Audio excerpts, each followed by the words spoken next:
Bonjour les amis, ce matin, encore un privilège pour moi d'être avec vous.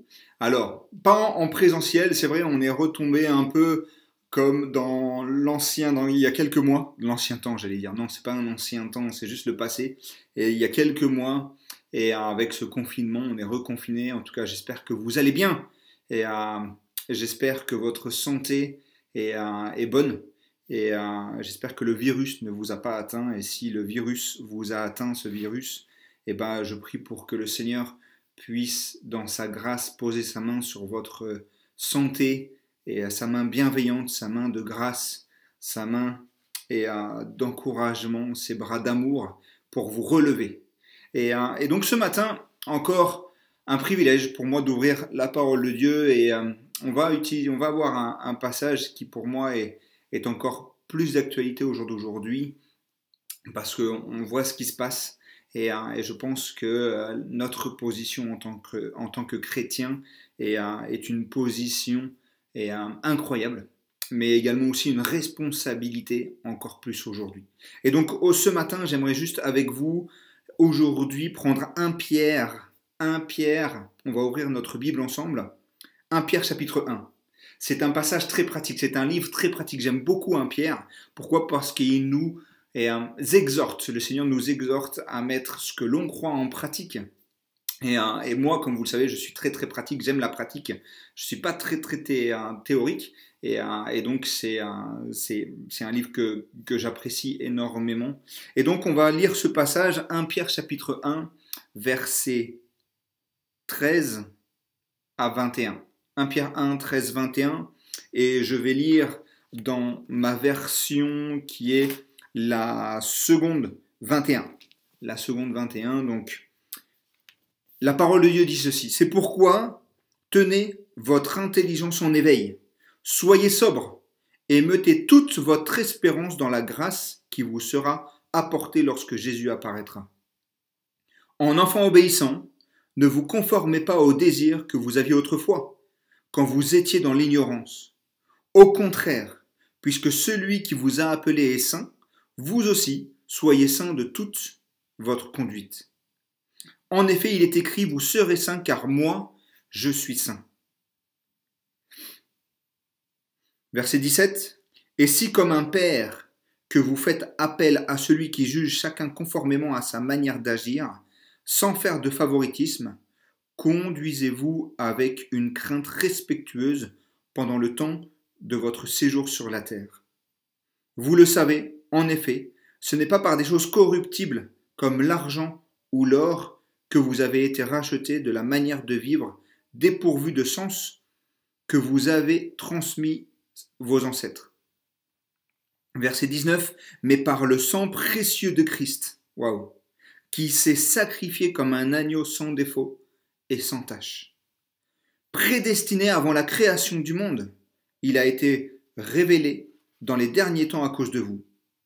Verset 21, par lui, vous croyez en Dieu qui l'a ressuscité et lui a donné la gloire, de sorte que votre foi, votre espérance repose en Dieu. Prions les amis. Seigneur, merci encore pour ton amour, merci pour ta grâce, merci pour cette journée que tu nous donnes de vivre pour toi encore une fois. Merci Seigneur pour ta parole. Merci parce que dans notre pays, au jour d'aujourd'hui, on peut encore, Seigneur, l'ouvrir librement. Et on veut te louer et te remercier pour cela. Seigneur, en ouvrant ta parole, en lisant ces versets, que tu puisses, Seigneur, toucher notre cœur puissamment. Que tu puisses faire l'œuvre que tu as décidé de faire. Seigneur, parle à nos cœurs. Que après ce temps, Seigneur, autour de ta parole, nous puissions, Seigneur, ressortir et exhorter, défier, enrichi par ta parole. Seigneur, que ce soit toi qui nous parles ce matin. Nous ouvrons notre cœur, nous laissons tout notre tracas, Seigneur, au pied de ta croix pour juste t'écouter. Seigneur, parle à notre cœur. En ton nom te prions. Amen. 1 Pierre 1, 13, 21. Le contexte, rapidement, qu'est-ce qu'on voit? On voit que Pierre écrit aux chrétiens dispersés. Et dans différents endroits, on le voit, verset 1, et dans le Pont, la Galatie, l'Asie et la Bithynie. Et on voit que c'était un moment difficile pour les chrétiens. Ils passaient par une persécution intense, le temps plus ou moins de Néron. C'était un homme qui était incroyable, qui vraiment persécutait ardemment les chrétiens. C'était pas un temps facile. Mais il encourage, et Pierre, c'est ce qui est incroyable, il encourage quand même à ces chrétiens-là de dire restez saints, avoir une conduite obéissante et une confession de péché. On le voit dans le verset 2, chapitre 1. Ensuite, c'est la partie que j'aime énormément. Pourquoi? Parce que il donne gloire à Dieu. Il donne gloire à Dieu tout simplement pour tout ce que Dieu a fait pour nous, tout ce que Dieu a fait envers nous. Premièrement, il est mort sur la croix pour nos péchés, Jésus-Christ. Donc nous sommes nés de nouveau, verset 1, chapitre 1, verset 3. Nous avons aussi un héritage qui ne peut ni se détruire ni se souiller, le verset 4 du chapitre 1, ni perdre son éclat, et qui nous est réservé. Et ça, je crois que c'est incroyable d'y penser que tout simplement, on a quelque chose qui est réservé pour nous. Mais où? Dans le ciel. Dans le ciel. Et ça, c'est incroyable. Et également aussi, qui nous est gardé par qui? Tout simplement par Dieu lui-même. Donc personne ne peut toucher à cet héritage, à ce que le Seigneur nous donne. Verset 1, verset 5. Et ça, c'est incroyable aussi, verset 6. Et je vois Pierre, et j'imagine Pierre en train d'écrire ça pendant ce temps-là. Tout ça, qu'est-ce que ça nous donne? Ça doit nous donner une grande joie. Il exhorte les chrétiens dispersés dans les différents endroits, persécutés tellement fort, tellement ardemment, par Néron, par toute cette philosophie-là, par toutes ces personnes-là. Et qu'est-ce que dit verset 6? Une grande joie. Une grande joie de savoir que même dans le temps que l'on passe, aujourd'hui même par ce temps difficile, ce temps de confinement et de reconfinement, parce que c'est un reconfinement, le Seigneur nous dit, ayez de la joie. Ne voyez pas à votre situation d'aujourd'hui, là, ne vous arrêtez pas à ça, mais essayons d'aller plus loin. Essayons de voir derrière ce qui arrive. Avoir les yeux fixés sur la personne de Jésus-Christ, et ça, même dans les épreuves, ça doit nous donner une joie.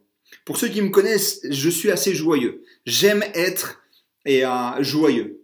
Pourquoi? Parce que la vie chrétienne est une vie joyeuse. Même si on passe par des épreuves, et il y a des épreuves qui sont très très très difficiles, et c'est difficile de garder la joie, mais le Seigneur nous dit, soyons toujours joyeux. Pourquoi? Parce que regardons plus loin. Et donc, il fait aussi une comparaison de notre foi, l'authenticité de notre foi. Pourquoi? Parce que notre foi, elle est testée, jour après jour, après jour, après jour. Et là, je me suis posé la question, je me suis dit, Laurent, waouh, si ta foi est testée, jour après jour, après jour, après jour, est-ce que tu arrives à passer le test? Est-ce que les tests que tu passes, tu les as approuvés? Tu as tout juste la moyenne? Ou alors tu es dans le négatif? Et c'est incroyable. Pourquoi? Parce que notre foi, selon Pierre, selon la parole de Dieu, elle est encore plus précieuse. Elle est encore plus précieuse de quoi? De l'or qui est soumis au feu. Et on le sait, l'or qui est soumis au feu, qu'est-ce qui se passe? On enlève toutes les impuretés de l'or. Et je suis allé sur Google, merci Google encore, pour voir un peu la valeur de l'or. Et c'est intéressant. Alors, je suis pas du tout, c'est pas du tout dans mon truc, mais écoutez ça, un once, ça vaut 1628 € au jour d'aujourd'hui, un once. 1 gramme d'or, ça vaut 52 €, 1 gramme, ça vaut 52,37 €. 1 kilo d'or, ça vaut plus ou moins 52 366 €. Wow, 1 kilo d'or, 1 kilo de farine. Vous imaginez? 1 kilo d'or. 52 366. Mais le plus incroyable, c'est de savoir que ma foi, elle vaut bien plus que ça. Elle est aux yeux de Dieu, aux yeux de la personne de Jésus-Christ, plus précieuse que l'or. C'est incroyable, non? C'est incroyable. Et ce résultat, qu'est-ce qui doit être? Tout simplement louange, gloire et honneur. Pas à moi, Pas envers moi, pas envers Laurent parce que j'arrive à passer ces épreuves-là. Non, non, c'est tout simplement en la personne de Jésus-Christ, qui lui reste et est fidèle à côté de moi. Et donc ce matin, c'est est-ce que je suis en train de louer les seigneurs pendant peut-être l'épreuve que je suis en train de passer? Est-ce que ce matin, je rends gloire à Dieu pendant et après l'épreuve par laquelle je suis passé? Ou est-ce que ce matin, je lui rends honneur pendant et après l'épreuve que je suis en train de passer?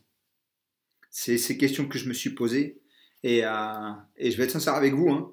Il y a des épreuves que j'ai pas réussi à passer le test. En repassant un peu, j'étais négatif ou alors juste la moyenne. Il y en a d'autres où oui, et le Seigneur m'a fait grandir énormément par ces épreuves-là.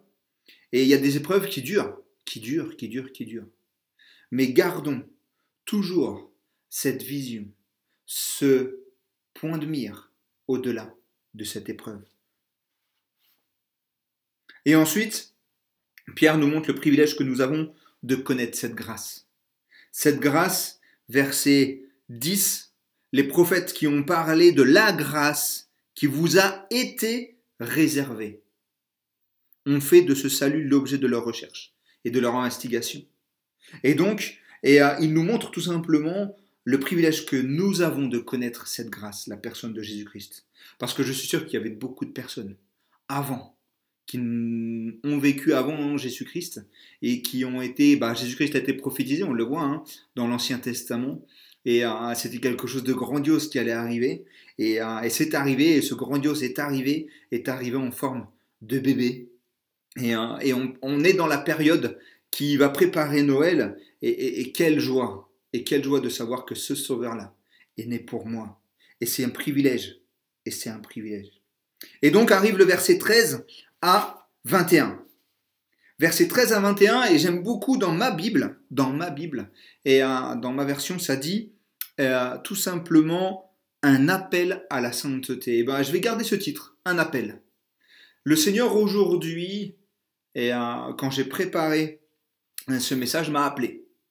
Et ça m'a interpellé, parce que je me suis posé la question, comment je vais répondre à cet appel? Comment je réponds à l'appel?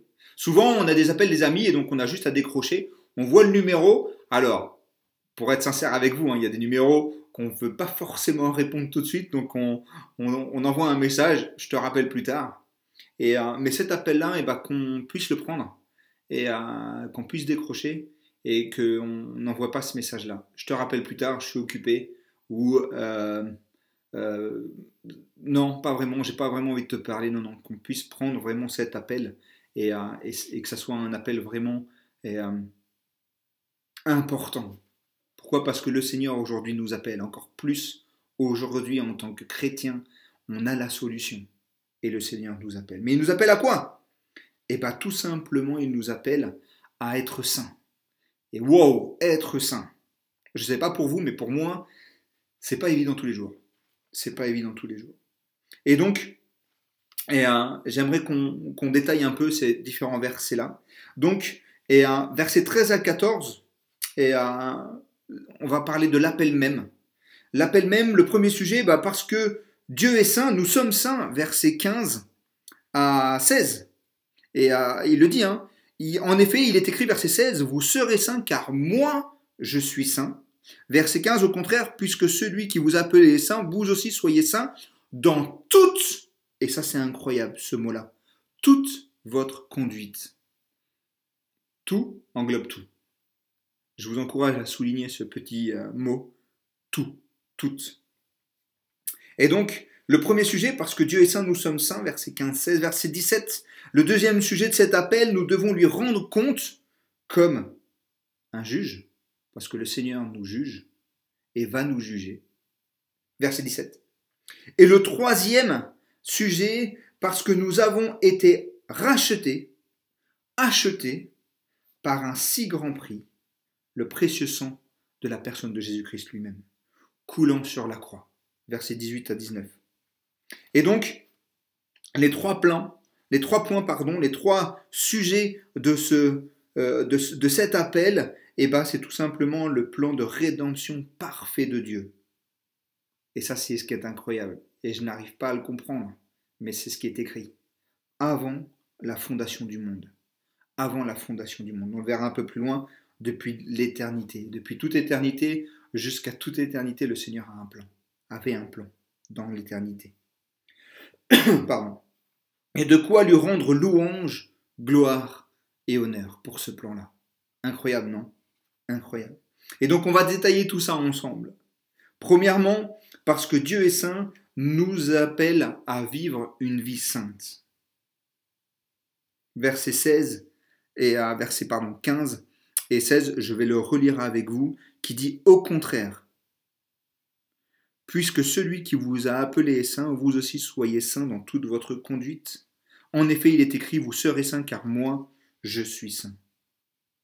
Et être choisi par Dieu, je ne sais pas vous, mais être choisi par Dieu, parce que Dieu nous a choisis, être choisi par Dieu, c'est un honneur. Mais, et ça c'est quelque chose qui m'interpelle, c'est aussi une très, très, très grande responsabilité. Obéissant à notre Père, on le voit, hein, et verset 14, en enfant obéissant, et bien tout simplement l'obéissance, je ne sais pas vous, mais l'obéissance apporte le bonheur.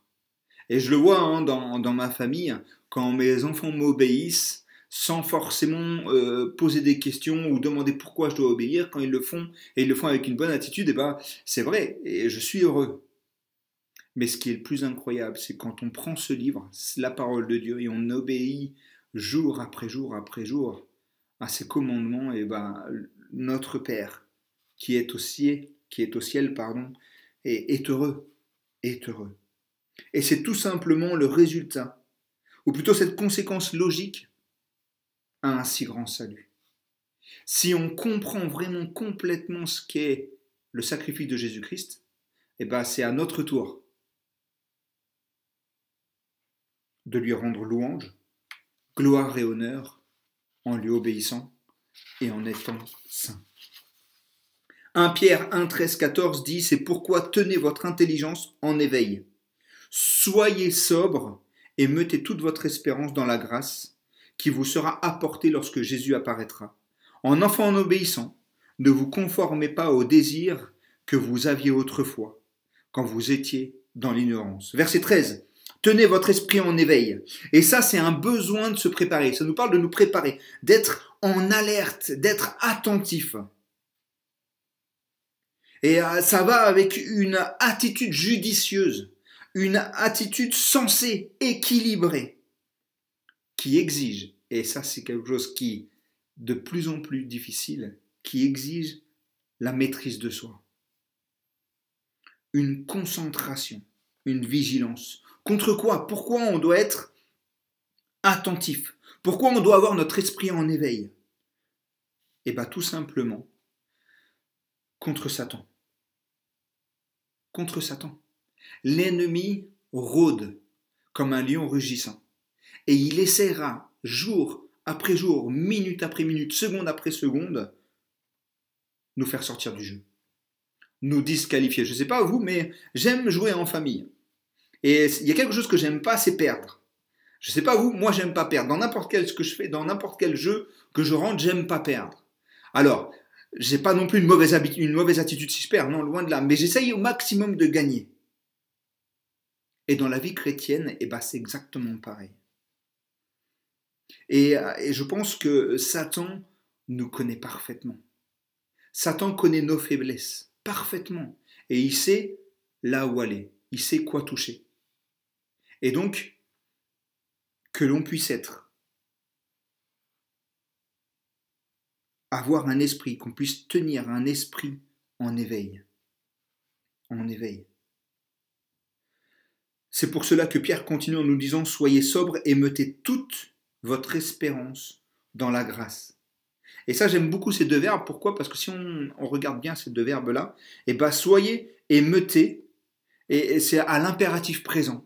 C'est-à-dire que c'est continu, c'est pas quelque chose que je peux faire aujourd'hui, dimanche, et lundi, je suis tranquille, pour la semaine. Lundi, mardi, mercredi, puisque j'ai fait ça dimanche. Donc je me suis préparé, ou alors je me prépare pour lundi, et ma semaine, non, c'est jour après jour après jour. C'est un mode de vie de tous les jours. C'est une discipline à avoir. C'est facile? Non. Enfin, pour moi, je ne sais pas pour vous. C'est pas facile. Mais ça vaut le coup. Mais ça vaut le coup. Et après, verset 14 arrive qui dit « Ne vous conformez pas aux désirs que vous aviez autrefois, quand vous étiez dans l'ignorance. » Avant d'accepter Jésus-Christ, on vivait notre vie. On vivait notre vie, on avait nos désirs. Rappelez-vous, faites une pause et rappelez-vous, retournez un peu dans vos pensées. Et avant de connaître Jésus-Christ, on vivait notre vie. Je vivais ma propre vie. Je voulais rien savoir de Dieu. Mais aujourd'hui, je suis différent. Je suis différent du passé. Pourquoi? Parce que Jésus m'a pardonné, m'a lavé de mes péchés. Il est rentré dans mon cœur. Et donc nous sommes différents. Et nous avons été choisis pour une tâche. Pour une tâche spéciale. Qui est quoi? Qui est détaillée dans sa parole. Le Seigneur, moi, Laurent, m'a mis à cet endroit-là, au 26 rue Sainte-Anne. Pourquoi? Pour une tâche. Pour être un témoin de sa grâce. Et donc, nous devons, comme je vous l'ai dit, plus que jamais aujourd'hui, là où nous sommes, montrer l'amour de Dieu. C'est ce que j'ai dit à mes enfants avant la rentrée. Je leur ai dit, à partir d'aujourd'hui, ça va être différent la rentrée. Vous allez entendre des choses, l'actualité, ce qui s'est passé. Mais ne rentrez pas dans les débats. Je leur ai dit, rentrez pas dans les débats, juste montrez l'amour de Christ. Montrez que Dieu est amour. Montrez juste que Dieu est amour. Montrez l'amour de Dieu pour les perdus. Que ensemble, les amis, nous puissions transpirer cet amour. Cet amour qui nous fait lever le matin, cet amour qui nous fait passer toute une journée, qui nous fait nous reposer la nuit et qui se renouvelle chaque jour. Et qui se renouvelle chaque jour. Transpirons ensemble. Que cette bonne odeur de l'amour de Dieu puisse se refléter. Vous savez, au jour d'aujourd'hui, j'ai appris un mot. En étudiant, j'ai appris un mot, j'étais en train de lire des commentaires, et j'ai appris un mot qui dit, ce mot est hédonisme. C'est quoi l'hédonisme? L'hédonisme, c'est le système philosophique qui fait du plaisir le but de la vie. Et je crois qu'on est en plein dedans. Au jour d'aujourd'hui, les personnes sont confinées, on est enfermés chez nous, et on entend souvent qu'on veut se faire plaisir dans la vie. On doit se faire plaisir dans la vie. Et donc, je pense plus qu'aujourd'hui que cette philosophie est en marche, Et donc que vraiment, comment nous avons ce plaisir de vivre, cette joie de vivre notre vie chrétienne, et que l'on puisse la transmettre. Et donc on continue, versets 15 et 16, au contraire, puisque celui qui vous a appelé est saint, vous aussi soyez saints dans toute votre conduite. En effet, il est écrit, vous serez saints, car moi, je suis saint. Et donc, que signifie être saint? Tout simplement, cela signifie être séparé, être mis de côté, être différent. L'essence de la sainteté, les amis, c'est quoi? C'est tout simplement d'imiter le caractère de Dieu. Tout le reste en découle. Cela signifie lutter contre tout ce qui m'empêche de vivre à son image. Comme je vous l'ai dit, c'est une lutte. C'est une lutte de tous les jours, c'est pas facile. Mais qu'est-ce que ça vaut le coup? Cultiver tout ce qui reproduit son image en nous. Cela signifie également devenir plus centré sur Dieu. Que tout ce que je fais, tout ce que je pense, tout ce que je regarde, tout ce que je dis, tout ce que je fais avec mes mains, avec mon corps, soit plus semblable au Christ. Et tout simplement, avec le Saint-Esprit, c'est possible. Et vous savez, une personne sainte, c'est une personne qui a ces différents qui est différente. Une personne sainte, c'est une personne qui transpire Dieu. Et je ne sais pas vous, mais moi, j'aime être à côté de ces personnes-là pour grandir parce qu'ils m'encouragent à grandir.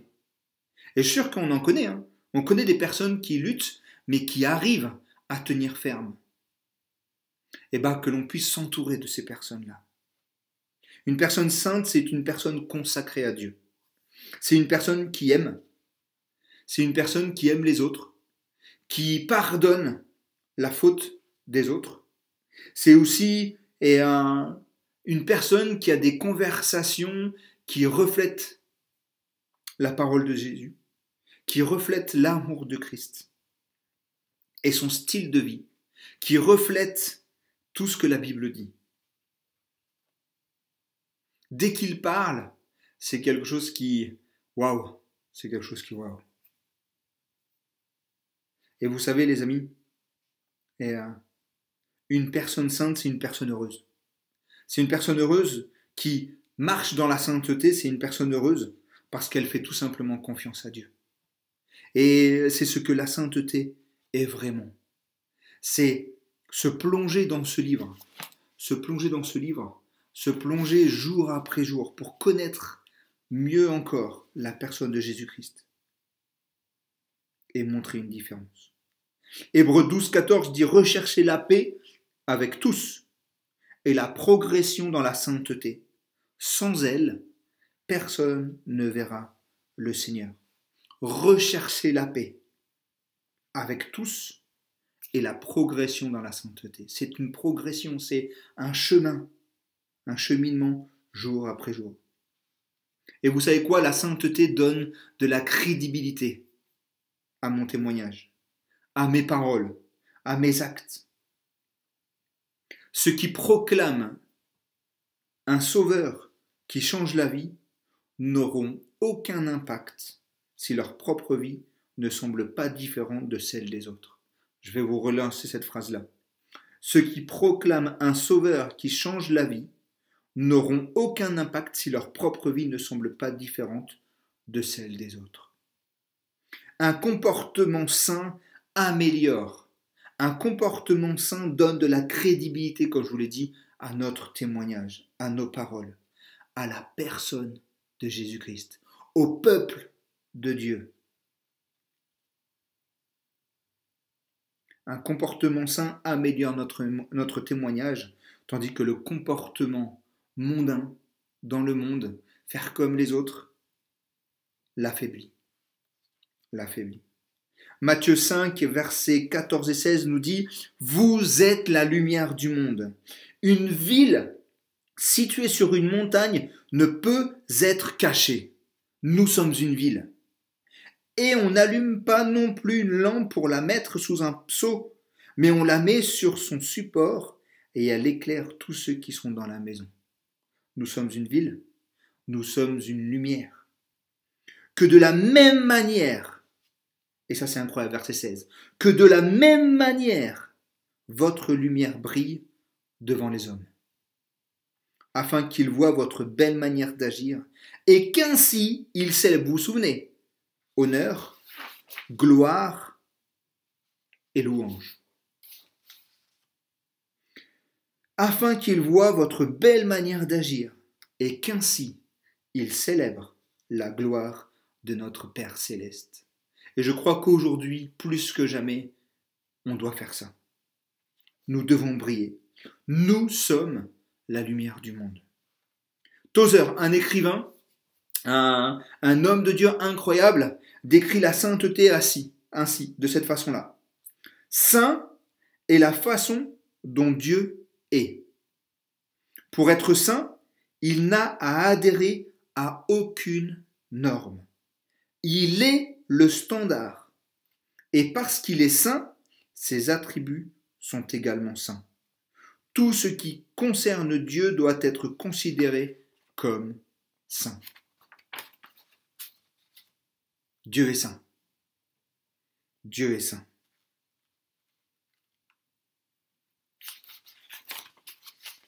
Nous continuons rapidement parce que le temps passe. Verset 17 nous dit Et si c'est comme un père que vous faites appel à celui qui juge chacun conformément à sa manière d'agir, sans faire de favoritisme, conduisez-vous avec une crainte respectueuse pendant le temps de votre séjour sur terre. Notre temps est limité. Nous avons un début, nous avons une fin. On ne sait pas où on se trouve. On ne sait pas où on se trouve. Et ici, l'expression sans faire de favoritisme signifie tout simplement que Dieu juge avec impartialité. Sans favoritisme. Le travail, le service du croyant. Et ça, je crois que c'est totalement lié au genre de vie qu'un croyant vit sur terre. Ça doit me remettre en question, et ça m'a remis en question de savoir que Dieu juge. Ce test, est-ce que je suis en train de le passer?